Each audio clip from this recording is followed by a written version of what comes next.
And with that, I'd like to call the meeting to order.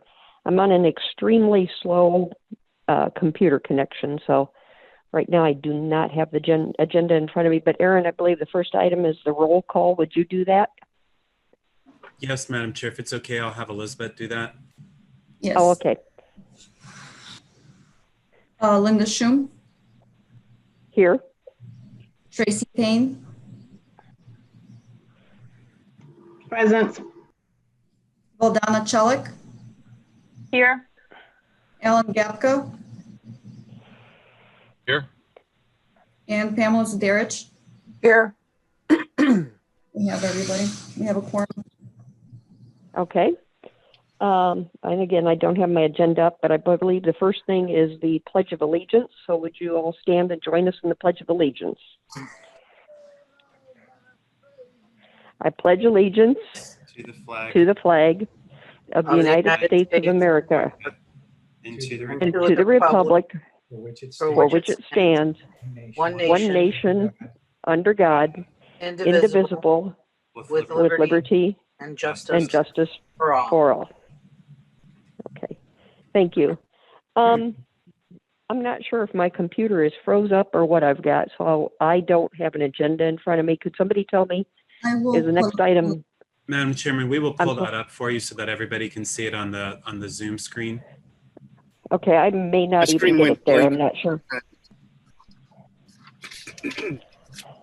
But if you've got a chance, all of you, to look at the agenda, you'll see it's a little bit abbreviated because I know in the past we just haven't been able to get time to the public for the public participation and for the sequencing criteria. So I wanted to really focus on those during this meeting. Yes, Yeah, Madam Chair, with that that. sounds good. The next item on the agenda is the approval of the meeting minutes. Oh, okay. I apologize. Okay, let's start out with a motion to approve the minutes. Do I have a motion? Anyone? I'll move so. Valdana. Okay, and do I have a second? I'll second it. I haven't had much of a time to review it, unfortunately. Okay, well, that's my next thing. Are there any additions or corrections to the minutes?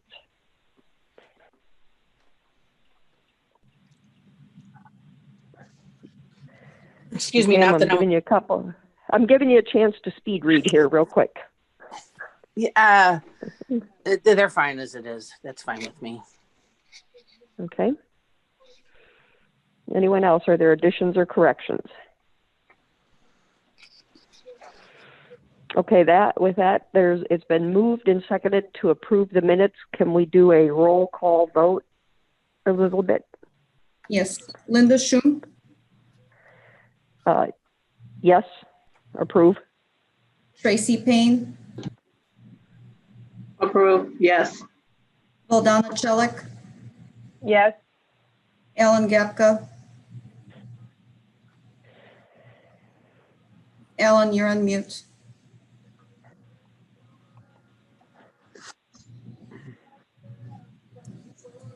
My screen blanked out about 3 times so far this session.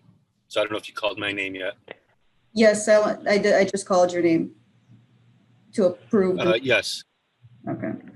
Pamela Zadarich, Yes. the motion has passed.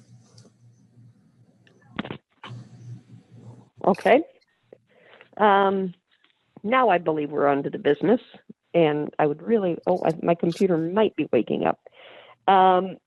So I think the first item we have is public participation, and attached to the meeting notice, there were a number of different options for public participation. So I think, I'm not sure the best way that we can approach this right now. I think I'm just going to open the floor. And Elizabeth, if you want to put up those options on the screen, that'd be great. And maybe we can just open it up if someone has strong feelings for one, another, modifying. I'm just going to open it up at this point for discussion.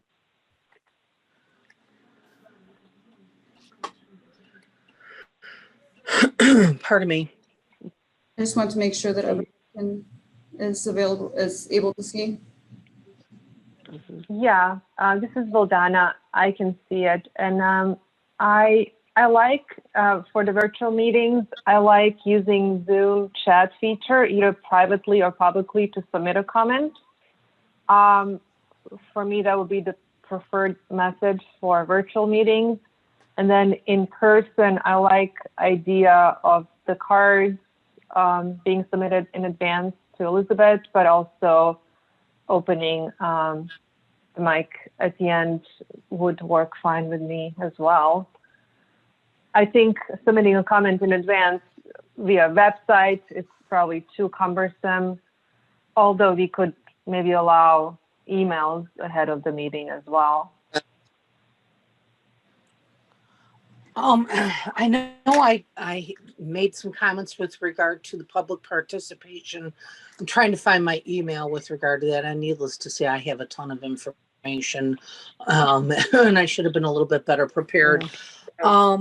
I in talking with, because now that there's a lot of city meetings going on, with regard to that are virtual, for instance, like the city council meetings.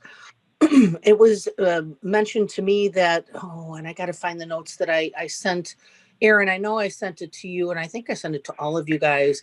Yeah, I think I remember getting that sometime back. Yeah. With regard to doing it in a specific way so as not to leave our meetings open to being hacked. And, oh my God, I wish I could find that. Aaron, do you recall that at all? Not off the top of my head, Pam, but I do remember you sending that, so we can find that and recirculate that to the group. Yeah, and it was recommended me a certain way to do it. I might have to pull last month's. Hang on a second. I'll grab it. If anybody else wants to talk, just give me a minute. I do remember one of the comments that in Pam's email, she had talked about how when we had the open, what should I say, participation for people to speak using the microphone. I can't remember what the time limits were, but she asked for a little bit longer time limit, and I thought that was actually a pretty good idea, because sometimes, I mean, not to get too long because people get really winded, but at the same time, you know, a little bit longer for them to speak might be a good thing. When she finds her email, she can bring that up. Well, and I do remember that part, Linda, because like I said, being on the other end of that mic for 3 years or so, I mean, I know that people feel rushed, they feel pressured, they don't necessarily, you know, then of course, if they're asking a question, then, you know, I remember the chairman of the MNCC having to stop the time clock to allow whoever he asked the question of to answer. It seemed really cumbersome, and it led to a lot of pressure, I felt. And it also kind of lent the feeling that, you know, that people were being, you know, cut off. But I here we go. Here it is. As for the in-person meetings, when they can begin, I proposed a 5-minute time limit. Being on the other end of the microphone, I rushed and nervous. That 3-minute clock made me, and how limiting it became. I feel 5 minutes is more reasonable. We're here to fix the problem, to make sure folks understand what is going on and why. I feel and then I said, I'm good with the cards, as well as the freedom to approach the mic in an orderly fashion. As my own experience showed me, when someone raised a point or a question that I didn't think of, it was great to be able to approach the mic at that time without a card being turned in to voice my opinion, concern, or pose a question. I also said I propose that the public participation portion of our meetings are made a part of the official record. And I'm strong on that, because a lot goes on in those public participation portions, which I think must be a part of the record, because here we are trying to fix the problem. Let me see, I'm trying to find. Here it is. It's been mentioned to me that the phone in option is a much safer option to prevent hacks into our meeting. It's the method that the city council uses. I suggest we protect our meetings in the same method. Email before, during, or after pose no security issues. I also recommend we have someone that can speak Spanish and Polish on hand to help with translation if needed. And, you know, we did that in many of our meetings, to have at least 2 languages on hand, because it helped people who came in not having great or strong English to use. So. Hi, this is Tracy. I like everything for the most part that was just said, but I think 5 minutes is a very long time. I think 3 minutes is more appropriate, but 3 minutes is actually a very long time to speak, for one person to speak on an issue. And Tracy,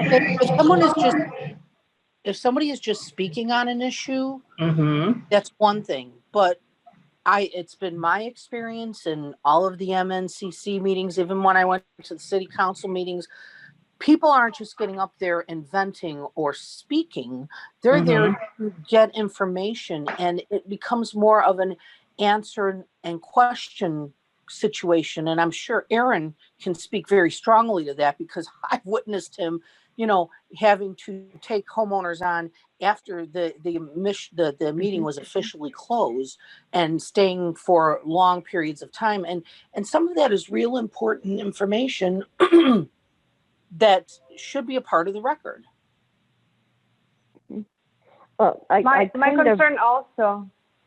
Go ahead, Elizabeth. Oh, it's Vildana. I'm sorry. I'm with Tracy.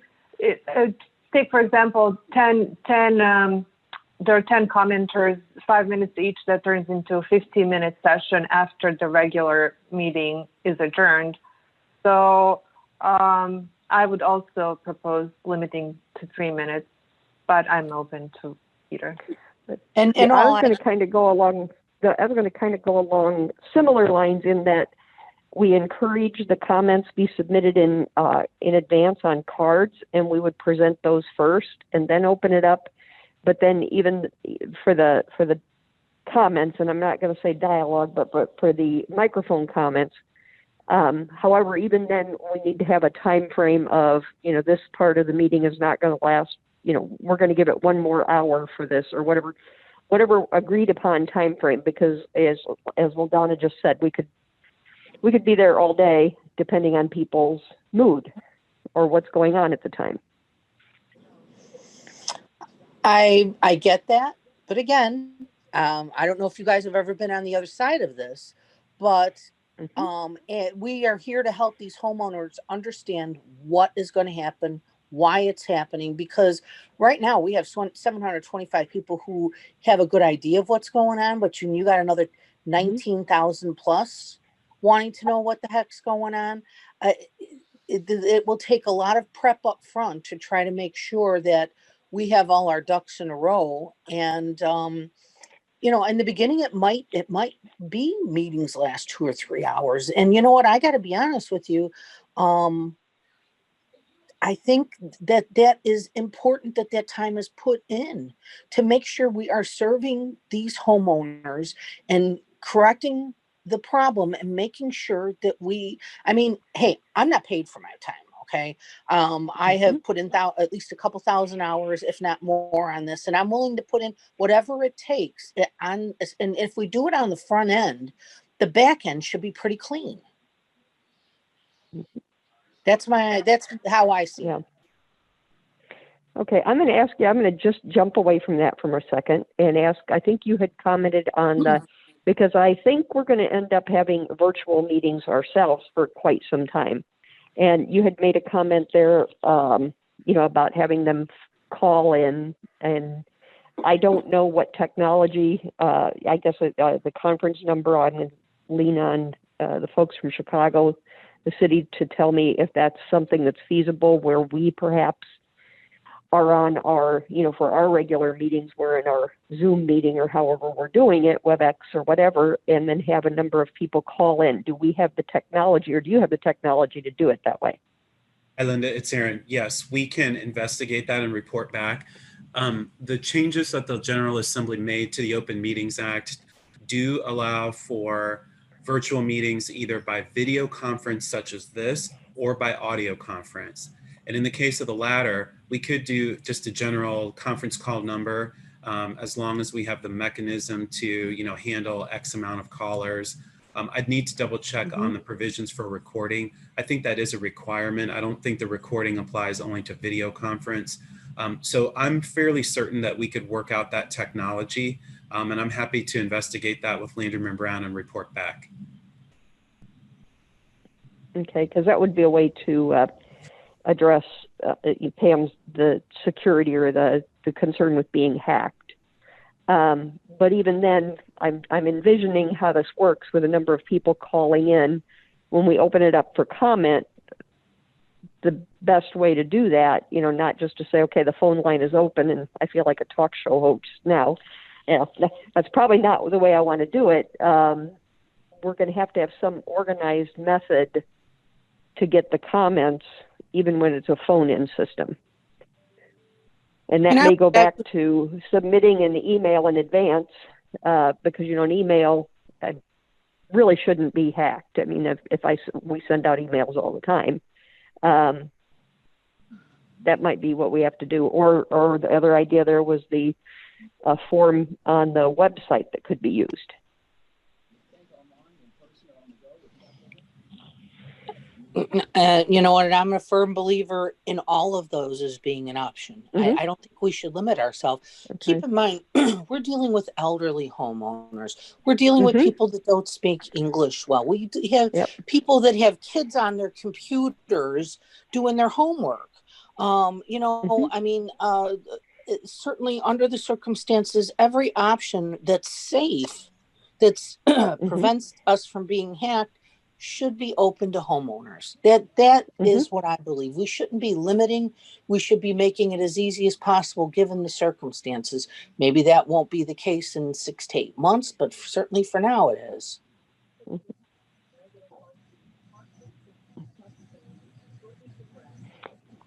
So again, even along those lines, I'd say, either the email or the website, if we're going to use phone in versus online access, an email or a form on the website in advance would be the preferred method, and we'd address those first, and then we'd have to come up with some way to prioritize or, and again, I know there's technology that allows you to mute people or so forth, but a way to prioritize the comments or the discussion over the phone. Sure. Well, and I'm sure, like Erin said, the General Assembly is already doing this more often than not. I've been to a couple of the city council meetings. A lot of the stuff that people come up and they have more comments than they have looking for questions, understanding, help. And, I would think that, that they could help us, or someone in the city can help us understand how they do that. Okay. Erin, I'm giving you that assignment to figure out how they do that. Yes, ma'am. I do like the idea of submitting an email in advance. Certainly we can set up, a question portal on the website. I do think that's a bit cumbersome and difficult to maintain, or rather not as easy. So I am a big fan of providing for some kind of generic email address, that is published on the meeting agenda. And the notice that we can share with the general public. And I think just a simple email allows people to organize their thoughts, send them in advance, and essentially create, a public queue.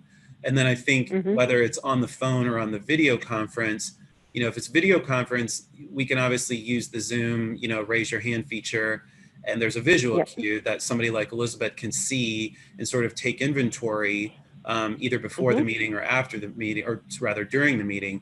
I think with the phone conference, we would have to provide an opportunity early in the meeting just to say, hey, is there anybody on the line that wants to make a comment later?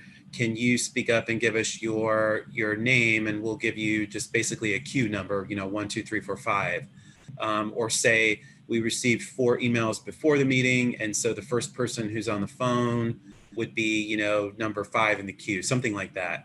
I do think all of that is achievable. Again, I'm not as excited about the online form on the website, but we can do it if the committee would like. Nevertheless, all of that we can investigate, the audio conference.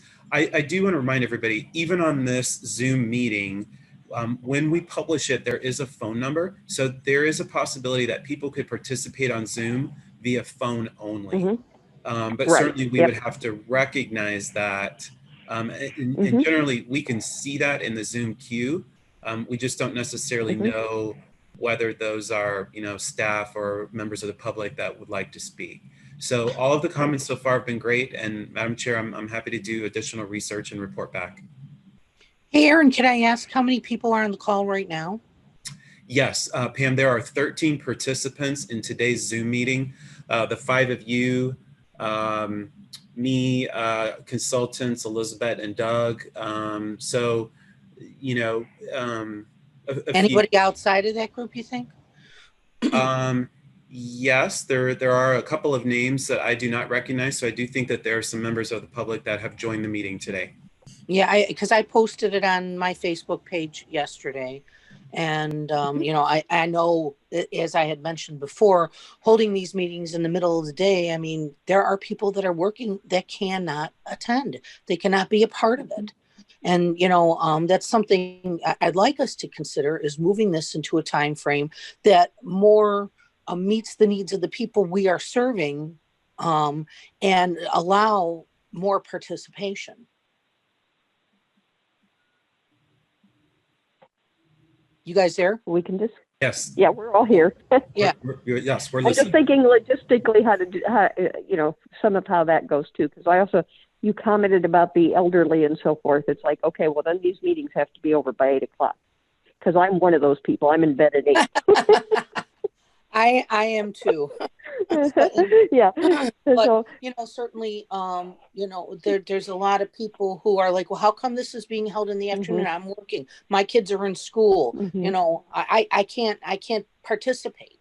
And I have no good answer to that, except that, we're in the beginning stages. I am advocating for that, and hopefully we can see our way to do that.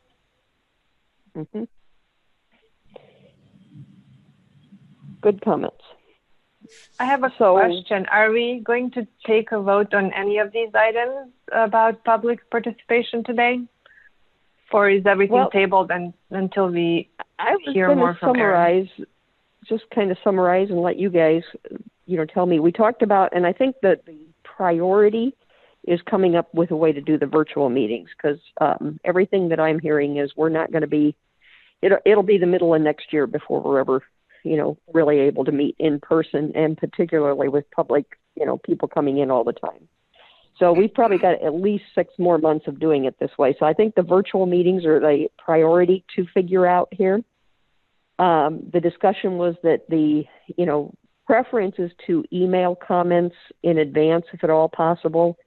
If people dial in, because the meeting information will be available with the notice of the meeting.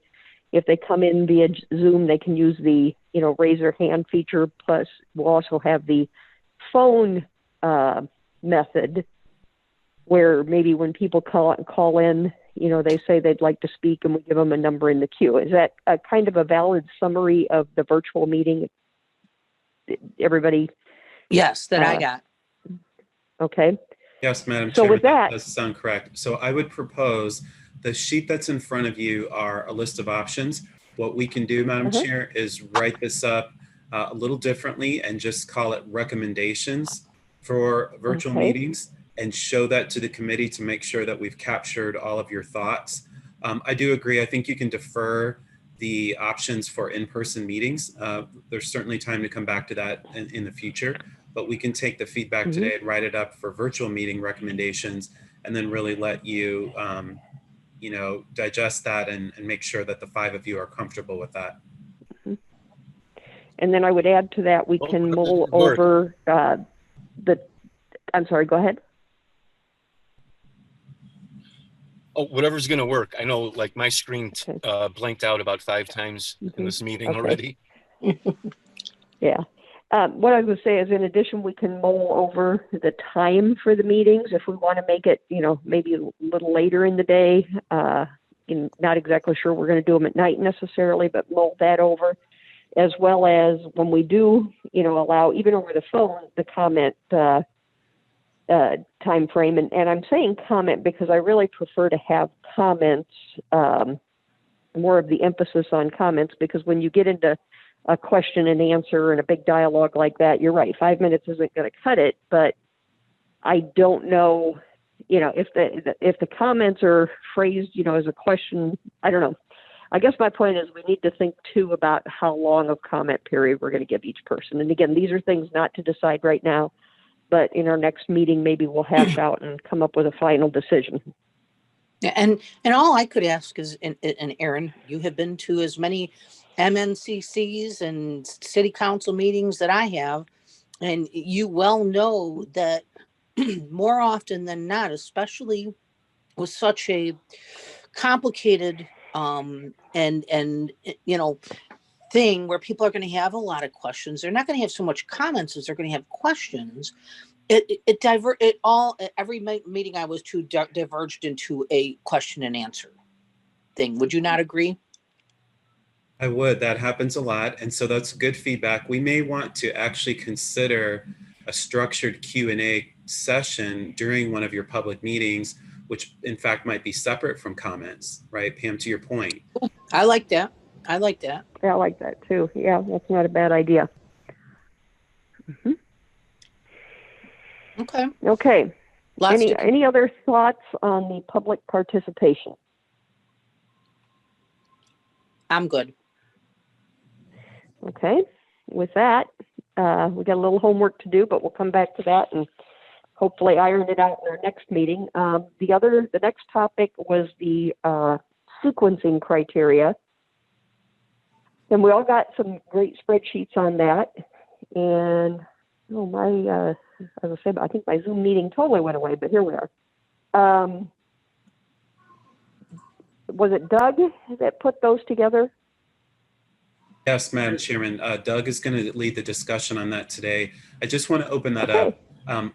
He has prepared 7 spreadsheets for your consideration. Mm-hmm. It's a lot of material. We very much want to spend pretty much the rest of the meeting today, the next half hour, going over that with you. At any time, please let us know if you want us to slow down or go back. We do believe that the sequencing of the homes is probably one of the most important pieces of your work that you're going to do. We do not want you to feel hurried in any way. So because it's a lot of material, please just feel free to, let us know to slow down or go back in order to review something. And with that, Madam Chairman, I'm going to turn it over to Doug. Okay. Thank you. If you don't mind, I'm going to share my screen to pull up the first file that was included in the batch of files. The first one is essentially to show you a sampling of 50 homes just to go through this exercise. So right now, I hope you can see the screen. It's probably pretty small. You can't see it. I'll zoom in a minute. I just wanted to show you the full size of this screen. There's 4 columns on the left that kind of list some specific addresses. And on the second page, those same 4 columns are the exact same 4 addresses, but the columns on the right are a continuation of the data for those addresses. So now I'm going to zoom in a little bit. So hopefully you can see this in a little bit more detail. One thing I did want to point out is this column right on the right side of the screen. It's called date odor confirmed. So what we did was we just tried to pick 50 homes, 1 or 2 homes in each month that this has been going on since June. And if I scroll down to the entire spreadsheet, you'll see that, this goes through a home that had an odor confirmed in November 2018, August 2019, and the most recent one on the bottom of the page is August of 2016. So keep in mind, this page is sorted by this order of homes based on the date odor confirmed. And all of the other spreadsheets are all sorted in that same order, so they're all in the same position. So just real quickly, I want to kind of show you the information that's gathered on these homes. So the first 4 columns, again, is the address. The next one is the program year or phase the home initially participated in. The next home is the substantial completion date of that home when the first set of work was done in the home. Next column is the general contractor that performed the work in the home. The next one is the window manufacturer of the windows that were installed in the home. Next column is the door inspection requested. This basically is a reminder to my team that the homeowner requested an inspection of odors at doorways. And the next column is if that inspection took place, whether or not we confirmed an odor at a doorway or not. The next column is the date issue was initiated. So that would either be when a homeowner called us to say they think they have an odor or complaining about an odor or something like that. So we're tracking that date. The next column is the window color of the windows in their home. Then again, this date odor confirmed, that's the first one I pointed out. Then we have a column here that's called quantity of odorous windows confirmed. So that's the number of windows that our inspectors confirmed an odor in each individual home.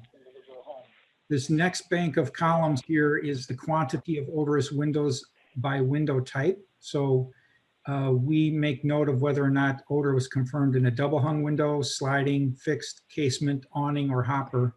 And if I scroll down the page, it just so happens these 50 homes that were picked, there's only one other window type other than a double hung that was noted here. That's not to say that there's not any in the 700 plus homes that do have a confirmed odor. Once we populate all of that data, we can see if there's any odor on any of those other types of windows. The next set of columns is the quantity of odorous window by severity. So I wanted to point out that we have a notation of whether or not an odor was slight, moderate, or strong. But some cases, that designation of slight, moderate, or strong was not noted on an odor inspection. So here we have this other column that says odorous, but the severity was not noted. So in this example here that I'm pointing to, there's 13 homes, 13 windows that had an odor, but the severity was not marked on the inspection form. Doug, So if I can interrupt, Go if I ahead. may. I don't know if any of you guys read some of the emails I sent today, and I included my own odor inspection report from 2017, where I can tell you the only window that was inspected in my home is the one where I first noted the smell, but since then other windows have smelled, and that this rating of slight, moderate, or strong is extremely subjective. As you well know, Doug, you can go into a home in the morning and you're going to get a slight smell off one of the front windows. But once that sun hits it in the afternoon, that can go for exponentially much higher. That can then become strong to almost difficult to deal with, not being able to even be in the same room. So, that was what I was trying to talk about in my email about the subjectiveness of it and the timing of it, since these inspectors don't spend the whole day in the home and inspect the windows at varying times during the day, which I can tell you, it goes from the front of my house, around the side of my house, to the back of my house throughout the day. I mean, these numbers are so erroneous and subjective. And not only that, I have many reports where there is no mention of whether the smell was strong or slight or moderate. Many, including my own, which is very troubling to me if we're going to try to use this as criteria. That's why Well, then maybe we should. that's why that 24-hour collection, and they. What were you saying? Go ahead, Ellen. Was that Alan? Yeah, that was Alan. I think he's Are you having. there? Yeah, I think he's got some problems. Yeah. Vildana, Right. did you start to say something? Yeah, I was saying then if this is a very subjective criterion, then we maybe shouldn't use it in sequencing the home.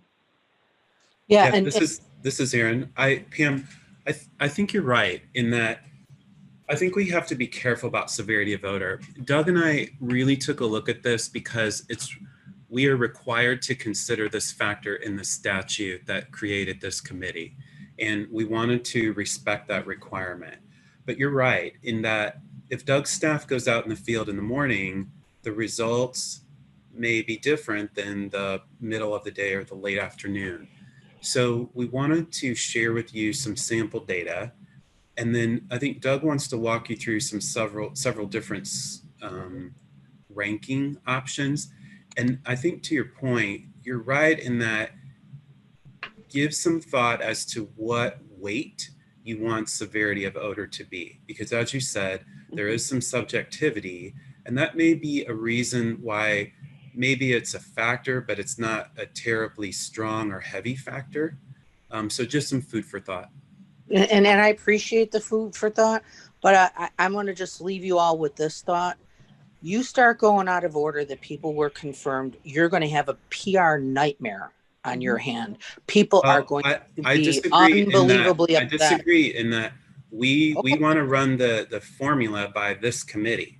Yeah. And it is this committee's charge to recommend a sequencing plan. And so I want to be very transparent. We have multiple choices today, but I very much want all of you to know, I don't want anybody to be surprised. If this committee recommends that there should be one criterion and it should be the date of voter confirmation, I can work with that.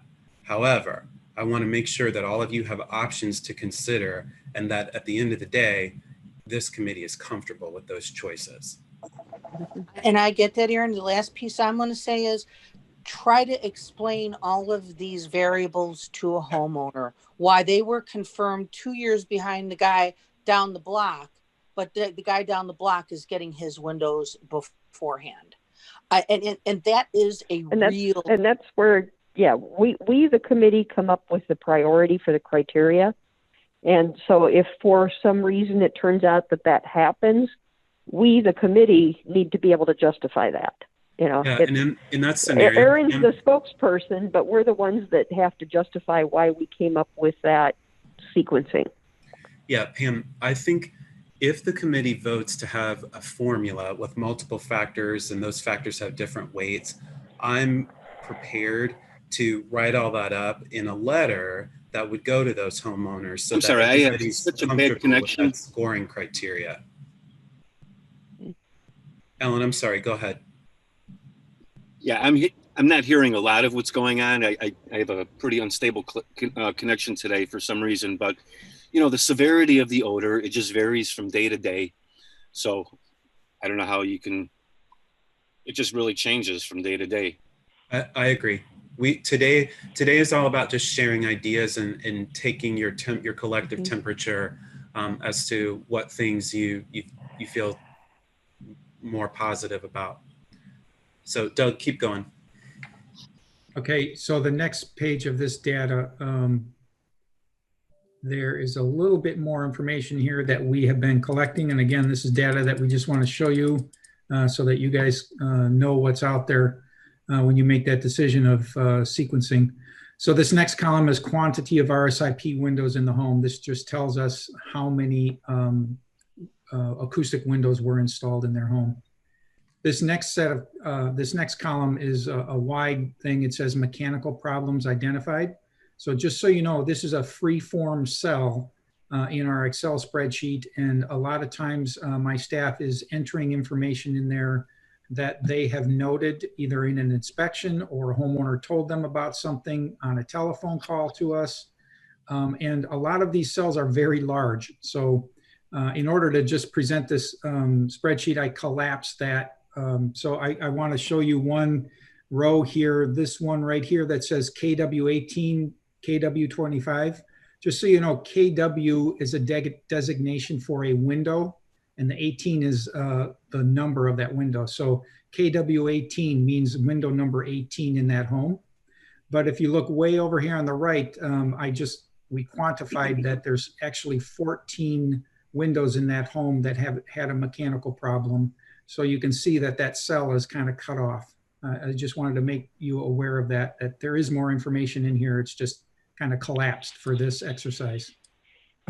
The next set of columns is quantity of odorous windows by the side of the home, so north, south, east, or west. We just made note of where that odor occurred, where that window was located when we did confirm an odor on what side of the house. The next two columns is for windows. For these 50 homes, there were at least at least one odor inspection in all of these homes, but some of them had 2 odor inspections. And then for doors, we noted the date of that inspection where an odor inspection occurred for a door. And again, this last column is just quantity of mechanical problems. So that's a snapshot of the data that has been collected and kind of summarized into this spreadsheet. So then, like we talked about already, we actually have 6 other pages. I don't know if you probably can't see this. Hold on, let me. Yeah, Doug, we can, we had it. Oh, you did have it. Okay. Yes. I thought I had to unshare it and then share it again. I think if you're going from PDF to PDF, it stays on that and you can toggle easily. Okay. All right. So here's, we're calling this sample formula number 1. Again, this is nothing set in stone. We just wanted to try something. And that's kind of why we picked 50 homes across the entire program, just so we can try some exercises to see if it changes any sequencing or numbers. So I just wanted to show you this whole page first. Again, this is the same order of that first data page I showed, but I'm going to zoom in again just so we can look at some of this information and go over that. So this first section here is odor confirmation date. So we just rank them by odor. The first one on this list, their odor was confirmed 1,244 days ago. And that's the longest one on this set of homes. So we're calling that, they're ranked number 1 in that category. The next section is severity of odor, which you've already had some discussions about that. And just so you know, we arbitrarily tried to put some sort of a weighting of slight, moderate, or strong. So for slight, for this first home on the spreadsheet here, there were 2 windows that had a slight odor. And if we take that, multiply it by 10 for each of those 2 windows, there's actually a number of 20 there. Then they had 2 moderates. So we multiply that by 20. So that's 40. Mm-hmm. And this home did not have any windows with strong, so there's a 0 there. We add up those 3 categories. In this home, it's 60. We're calling that weighting points. For this category, we then ranked all of those homes, all of those 50 homes, and kind of put a little number here of where they stood in line if that's the only thing that was being evaluated. The next section is what we call window hardship or mechanical problems. So this is just showing how many windows in their home that we found out about or the homeowner told us about. We added that up and then we ranked them just a straight number of windows. So you'll see down here, there's 1, 2, 3 in this first dozen rows or so that have only 1 window. So they're ranked number 24 if you looked at just this category. The next section here is sequencing factor.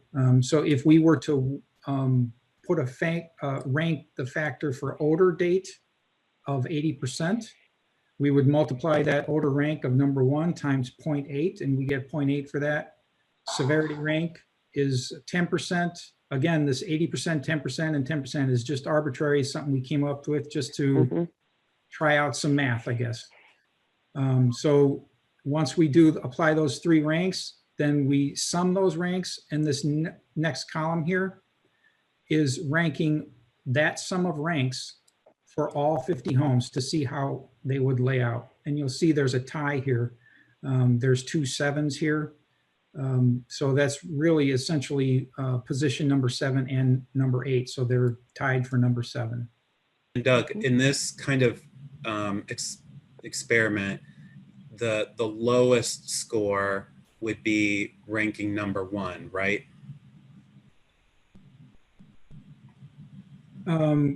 Yes, that's true. The lowest number here in this sum of ranks would put them in the first position. And just to note, that's a person who, I don't know what the date of their confirmation was. We'd have to go back to that first one. Whatever. I'm sorry, go ahead. Oh, 1,244 days since the order was confirmed, but he's Correct. number one, so he's the lowest on the totem pole based on information that was erroneous at best. Lowest meaning he's the first one to get his windows replaced. Is that what Aaron said? That correct me if I'm wrong, Doug, but when you say the sum of the ranks, the low number is the highest priority in replacement. Is that correct? Correct. In this column here on the right, we labeled it overall rank, and I put a little thing in there. Number one equals first in line. If you want to look at that, they're the first in line to get treatments done in their house. So you get that, Pam. So the number one guy stays number one, but number two turns out to be number 4, and number 3 is number 2, and so forth. Again, I still say the information is flawed. I'm going to stick with that on that because I look to my own inspection report that has no mention of the severity of owners. They only checked for one window in my home. Should we spend more money to send somebody out here to look at all my windows? Yeah.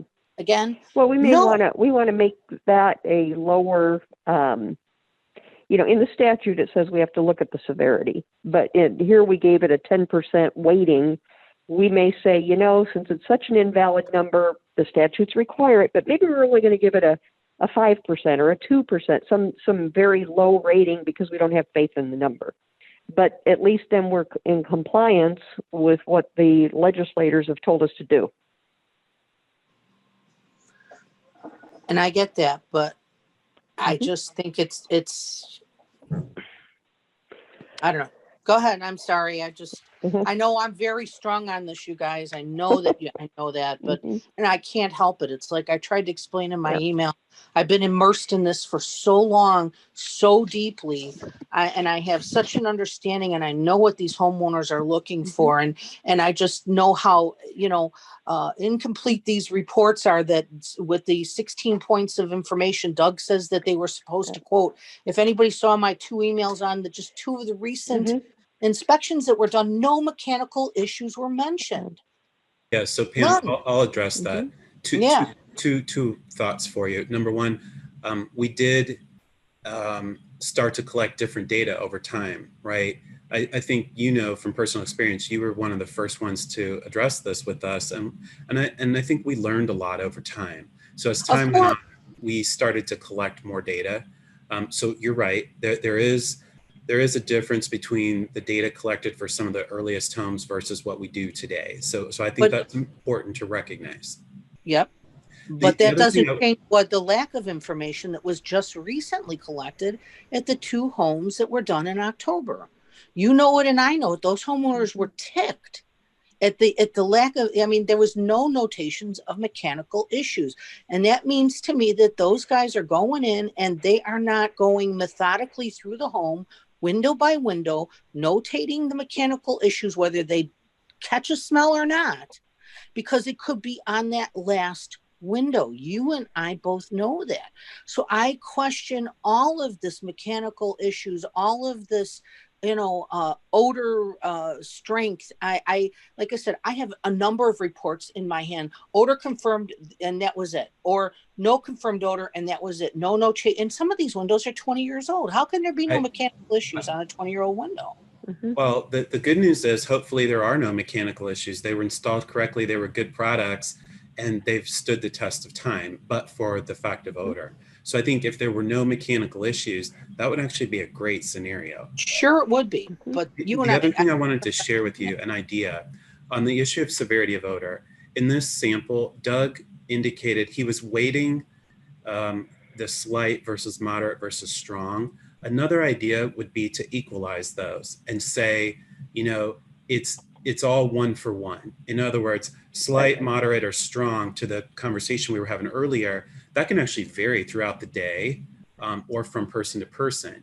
And so maybe if severity was considered, maybe we don't have a weight associated with slight, moderate, or strong, because there is some degree of variability, and we just equalize it and say, well, everything's times 1 or times 10. There's no 10 versus 20 versus 30. So just an idea. Okay, we have like 10 minutes left, and this is, again, food for thought today. So, Doug, I'm going to ask you to jump ahead. I assume the other ones that you've got there are just different ways of weighting things or dicing them up. So I'm going to let you go ahead and explain what else you've got. That's correct. I just wanted to point out real quick before we move on, this column here that says rank, difference, order, date, this is kind of just to interesting information. It doesn't weigh into anything, but it just shows you that there's only a variance in this example of 5 versus -4. I think -4 is on the next page, but just to show you there's not too much variance in this scenario based on that first column of order date. So I don't know if that makes sense to you, or if you want to mull that over, if I should just move on to the next one.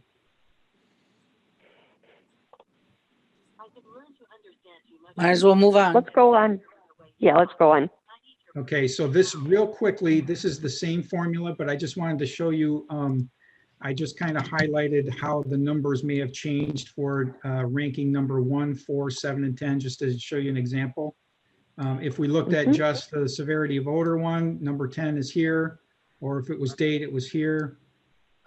So you can probably look at this later, but that's what these numbers mean. I just compare numbers 1, 4, and 7 in each of the 4 individual categories, and to see how numbers 1, 4, and 7 play out on the overall rank. And again, here's a tie, the 2 sevens in there. I don't think that's important, because we know that you can see that the weights, the sequencing is based on 80%, 10%, 10%. But I thought that would be helpful to you, just so that you could see the sensitivity of those different factors in the math. And Doug flagged those for you in the interest of transparency. Okay, so I'm going to quickly move on to sample formula number 2. I'm going to zoom in a little bit so it's a little easier for you to see. Hopefully you can see that. Odor confirmation, same thing on that number 1. Now this second section here, this is a little bit different. So this is quantity of windows and doors with odor. So here we're looking at just the quantity and then ranking that section. And Doug, in this case, there's no severity, right? Severity's been replaced with quantity. Exactly. There's no severity factored in this sample formula number 2. The third category is the same one that was on the first one. It's called window hardship, mechanical problems, and the same thing. So the sequencing factor in here, it's very similar to the first one, 80% for the odor date rank, 10% for the quantity rank, and 10% for the hardship rank. And then again, we're giving an overall rank based on those 3 categories combined using this sequencing factor. So again, this sum of ranks, that's the lowest number of 1, so that gets a number 1. And this odor date home with that is in the first place is the same in the overall rank. So this Canteri column on the right is 0. That means there's no change. The one that was in place number 2 changed to number 6, so it went down in line by number 4. So again, I just want to scroll here in this scenario. There's not much difference between the odor date rank and the overall rank. So here's a number 5. It moved 5 positions. And if I go down, I think it's -3. So there's one home that went down 3 positions versus that other one that went up 5 positions. So they're very similar. So that was the only new thing on this sample number 2. If you don't mind, would you like me to go to number 3 right away? Just in the next ones, why don't you just explain what the different elements of the ranking were? You know, if like in this one, you replace severity with quantity. Okay. All right, so that is, Mhm. this other one is a little bit more complicated because we put 5 things in there to look at. So again, Okay. I want to zoom in so you can see this a little bit better. Mhm. So there's a different one in here. So this first section is the initial complaint date. That's when the homeowner first told us about it. So in this first one, 1,254 days ago, they called us to complain about an odor, as opposed to 1,244 days, which was when we actually confirmed an odor. So that's different. Mhm. I'm going to skip Okay. this column here for now. Severity of odor, that's the same thing that was looked at on the first one. Quantity of windows, that's the same thing that was looked at on the second one. And window hardship, that was on both the first and second sample. So the only new one here is initial completion date. Mhm. And the fact that we're looking at 5 whole categories in this sequencing factor. So here, the sequencing factor, we rank that complaint date at 40%, the odor date rank at 30%, severity Mhm. rank at 10%, quantity rank at 10%, and hardship at 10%. So again, this is just one way to look at it. It can be anything, Mhm. and that's only if you'd want to look at all of those categories. So I wanted to go back here and point out something that's a little unusual about this one. The first 2 categories, initial complaint date versus odor confirmation date, we put this little commentary column in here to show how many days there were different from when they first complained of when the odor was confirmed. So I want to point out a couple things here.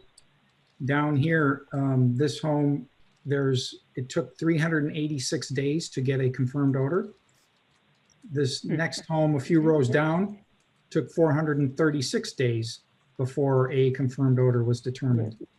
So that may have been a situation where we were in their home initially to confirm an odor, and our inspectors couldn't figure out couldn't determine that there was an odor, or the homeowner may have not wanted us in the home at that day, or they may have health reasons where they didn't want us in, or they thought it would be better if they waited a different time period when it might be warmer out or sunnier. I just wanted to show you the worst case that we found so far. That's the very last one on here. There's a difference there of 1,073 days. So I just wanted you to see that if initial complaint was something that you wanted to factor, there might be some weird things going on a few of those homes. Okay. So again, there were 2 other spreadsheets that essentially just kind of highlighted the same thing that I talked about before, just showing the different ranks and how the positions have changed from one category to another. So there's really nothing new on here other than just circling some of those changes in numbers so it's easier to see them. Yeah. So what I'd say, now that we understand the spreadsheets, is we see you've got a lot of information that we can slice, decide to use, decide not to use, decide how to use it, and weight it, in various ways. So with that in mind, what I'm going to say is we've all had a chance to look at it. I know, Pam, your priority is the sequencing of, when it was discovered, but we really need to look at the others and as a group kind of decide, okay, is it important, the severity, the quantity, or any of those, and make sure we keep in mind what the statutes require. And it may be, it's 90% this, 2% this, 2% this, or something to that effect. So I want you to all think about that. And in our next meeting, I would love to iron out the public participation for virtual meetings, as well as come up with a good plan for the sequencing that we may not vote on in the next meeting, but that we all say, okay, this sounds like it'd be good. Let's go home and think about this and finalize it after that. And does that sound like a plan? That's a plan, Linda. And what I do ask is, I spend a lot of time sending emails. I know this. And if I inundate you guys, I apologize, but I don't, because I have such deep firsthand knowledge of this, as Ellen will tell you. Ellen started calling they started calling the CDA in 2015. I have all of their paperwork. And again, their home has no notation of window location or severity of smell, et cetera, et cetera. And Aaron, you never really kind of talked about the two homeowners that were inspected where they found no smell, but they did not notate any mechanical issues, which basically indicates that a lot of this information is unreliable. And not only that, I have been dealing with these homeowners for a long, long time. And I can tell you, like I said, and I'll be honest with you guys, just so you know, I don't know that I'm going to go forward getting my windows again through the CDA. I want to see the design. I think people need to really go look and see what's being offered. There's some aspects about it I'm truly concerned about, in terms of, do I have to remove storms if I decide to go to the casement windows, or do I want a screen located right directly on the outside of my window that's going to collect dirt and snow, and I'm have to look through a screen all the time? I have many aspects I'm going to consider before I decide to go forward with these. And for me, it's not the money. Okay, I'm not sitting here because I should really be number 2 on the list, as far as I know. And Alan Gabka, the Gabka should be number 1 on the list. I'm not vying for us, but for the people there are 3, 4, 5, and 6 that, they weren't properly inspected, and therefore they're not going to wait out like some of these other people, where I remember some of the inspections were very, very detailed. You're skewing the pot for those particular people that didn't get the good inspections, and I can tell you there were a number of them. So again, I think we need to consider this all, when we do the weighting, that and especially the comment I take to heart, that the initial inspections were way different than the current inspections. So those are things that we really, as we come up with what the weighting for the various criteria are, we really want to think heavily about what impact that's going to have. So again, I think for our next meeting, this is what I'd like to focus on, that, and then iron out the public participation. It says in our minutes that we probably will have a meeting December 16th, and I think we are going to. Do you all concur with that? Absolutely. It makes sense. Okay. So with that, we are out of time. And I probably won't be there on the 16th. I'm sorry. This is Tracy. Well, Tracy, we're going to miss you so much. Okay. As long as you have your quorum, you can proceed. Okay, well, pass your opinion on to us ahead of time. I will try. I'm actually off, but I'm off that day, but I will try to. Okay. Okay, hey, thank you. You do that. Before we get off the phone, Aaron, you indicated to me that we'd be, and clearly we didn't get to get to some of those things that were included in my email with regard to the warranty, the website, all this lacking information. And I don't really know if it applies to our committee or not, but I sure would like to get some of those answers from you. Madam Chairman, if I can address that. Yes, please. Yeah, Pam, thank you so much for the question. One of the things that's been really clear to me and Doug is that we have different user groups. We have some homeowners with odor problems, some homeowners with mechanical problems, and some with both. And in addition to all that, we have this whole difficulty with COVID-19 protocols. And just for everyone's knowledge, we have recently, within the last couple of weeks, pulled everybody from the field at Midway and O'Hare. We got a brief window of time where we were back in the homes, call it maybe a month, 2 months tops. But the COVID numbers around O'Hare and Midway have been increasing. So unfortunately, we had to make the decision to pull them from the homes. So I say all that, Pam, because one of my goals is to splice the CDA website. Right now, we address odor and mechanical, but we need to add content on there about COVID protocol. We want to be very transparent with all the homeowners, what precautions we're taking in place, because anytime that we go in somebody's home, it's always, their option, and there's some information that we'd like to share. So about a week ago, we made some quick edits. One of the things that we've removed from the website is just tracking. Now that we have this committee, in terms of like quantities and as of this date and that kind of thing, because this committee now is meeting on a regular basis, we're very comfortable sharing that. And certainly we look to this committee to be the primary source, you know, for sharing information. So about a week ago, we made some quick edits to the website. None of that really substantively changed our decision making because again, you know, we're not really in homes right now. We still have our marching orders with how to proceed with window replacements and working through this committee. At the same time, we're trying to figure out how to address mechanical problems only. We had a contract that we went out to bid. We received no bids, and now the city is trying to figure out how do we address that problem. There are still homes that need to be addressed, and we very much want to come up with a solution for doing that. So nevertheless, there were some things on the CDA website that were outdated, and I, you know, met with my team, Doug most, you know, notably, because we felt like we needed to do some updates.